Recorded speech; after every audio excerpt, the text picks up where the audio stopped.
ඔයාගාව දැනට තියෙන මොබිටෙල් සිම් එක අපි eSIM එකක් කරගමුද? එහෙනම් බලමු ඔයාගේ දැනට තියෙන ෆිසිකල් මොබිටෙල් සිම් එක අපි eSIM එකක් බවට පරිවර්තනය කරගන්නේ කොහොමද කියලා. හරි, මුලින්ම ආයිබෝවන් ඔයාලා හැමෝටම.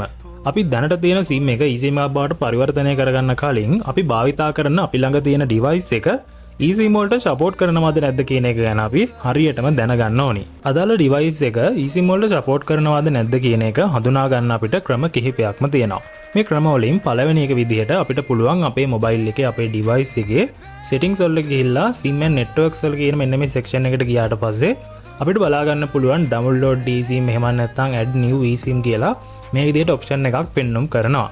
එහෙමත් නැතිනම් ඔයාට පුළුවන් ඔයාගේ ඩිවයිස් එකේ ෆෝන් එකට ගිහිල්ලා තරුවයි කොටුවයි 0.6යි කොටුව කියන මෙන්න මේ USSD කෝඩ් එක රන් කරලා බලන්න පුළුවන්. එතකොට ඔයාලට පෙන්වුම් කරනවා නම් වෙනම EID කියලා වෙනම අංකයක් පෙන්වුම් කරනවා නම් ඔයාගේ ඩිවයිස් එක eSIM වලට සපෝට් කරනවා කියන එක අපිට සාමාන්‍යයෙන් හඳුනා ගන්න පුළුවන්කම තියෙනවා. එහෙමත් නැතිනම් ඔයාලට පුළුවන් ඔයාගේ මොබයිල් එකේ අදාළ ස්පෙસિෆිකේෂන් ඔයාලට චෙක් කරලා බලන්න පුළුවන් ඉන්ටර්නෙට් එකේ.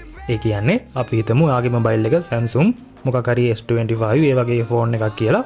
අන්නේ මොඩල් නම්බර් එක Google එකේ සර්ච් කරලා ඒ අදාළ මොබයිල් එකේ තියෙන ස්පෙસિෆිකේෂන් මොනවාද කියන එක ඔයාලට Google එකේ සර්ච් කරලා හරියටම හඳුනා ගන්න පුළුවන්කම තියෙනවා. ඒ විදිහට නිවැරදිව ඔයාගේ අදාළ ඩිවයිස් එක eSIM වලට සපෝට් කරනවා කියන එක ඔයා නිවැරදිව තහවුරු කරගත්තාට පස්සේ ඔයාට පුළුවන්කම තියෙනවා දැන් මේ පැහැදිලි කරන්න යන ක්‍රමවේදය යටතේ ඔයාගේ දැනට තියෙන SLT Mobitel SIM එක eSIM එකක් බවට කන්වර්ට් කරගන්න.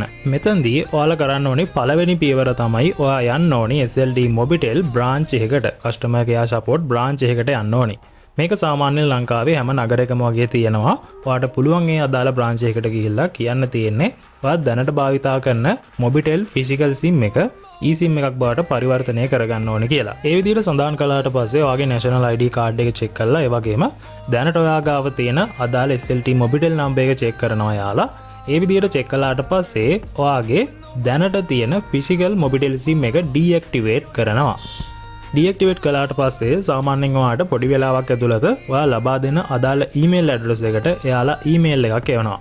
මෙන්න මේ email එකේදී ඇතුළත් වෙනවා QR code එකක්.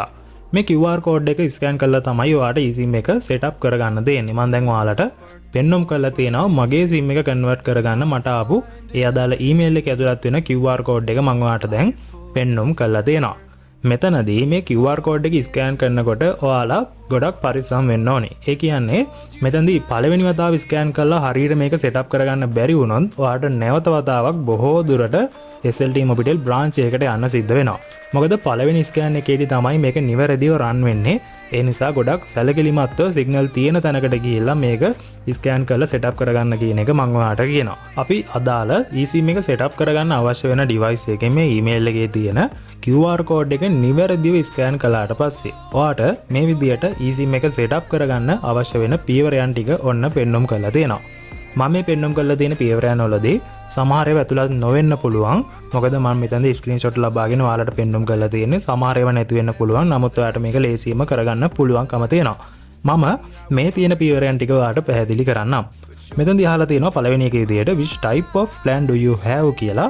එතෙන්දී අපිට තෝරා ගන්න පුළුවන් මේ පහලින් තියෙන voice and data කියන එක.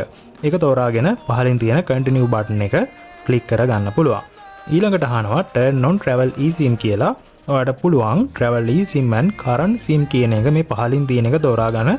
ඔයාට පුළුවන් continue button එක click කරගන්න. ඊට පස්සේ අහනවා low data mode එක අවශ්‍යයිද කියලා. ඒක අවශ්‍යයි නම් ඔයාට on කරගන්න පුළුවන්. නමුත් ඒක අවශ්‍ය වෙන්නේ නැහැ. ඔයාට පුළුවන් not now කියන එක තෝරා ගන්න. මෙන්න මේ පියවරයන් ටික සම්පූර්ණ කළාට පස්සේ ඔයාගේ අදාළ eSIM එක ඔයාගේ device එකට setup වෙලා ඒක run වෙන්න පටන් ගන්නවා. ඉතින් මේ විදිහට තමයි ඔයා දැනට භාවිතා කරන SLT Mobitel physical SIM එක eSIM එකක් බවට convert කරගන්න දෙන්නේ. මම හිතනවා ඔයාලට මේ ක්‍රමවේදය පැහැදිලි වුණා කියලා. ඔයා ගාව තියෙන ඔයා දන්න eSIM ගැන ඔයාගේ තියෙන experience පහලින් share කරන්න කියලාත් මම මෙතනදී ඔයාලට කියනවා. කාට හරි එක උදව්වක් වෙයි එයාගේ connection එක setup කරගන්න. මතක් කරනවා ඔයාලට වීඩියෝ එක උදව්වක් වුණා නම් channel එක subscribe කරලා bell icon එක click කරලාම තියාගන්න. ඔයාලට මේ විදියට අලුතෙන් එන update ලබා ගන්න පුළුවන් ඔයාලගේ ළඟටම. ඒ වගේම වීඩියෝ එක හොඳයි නම් වීඩියෝ එක like එකක් දාන්නත් අමතක කරන්න එපා. තවත් කාට හරි දැනගන්න මේ වීඩියෝ එක share කරන්න ඔයාගේ community එක. ගිහින් එන්නම් අලුත් දවසක අලුත් වීඩියෝ එකකින් හම්බ වෙමු.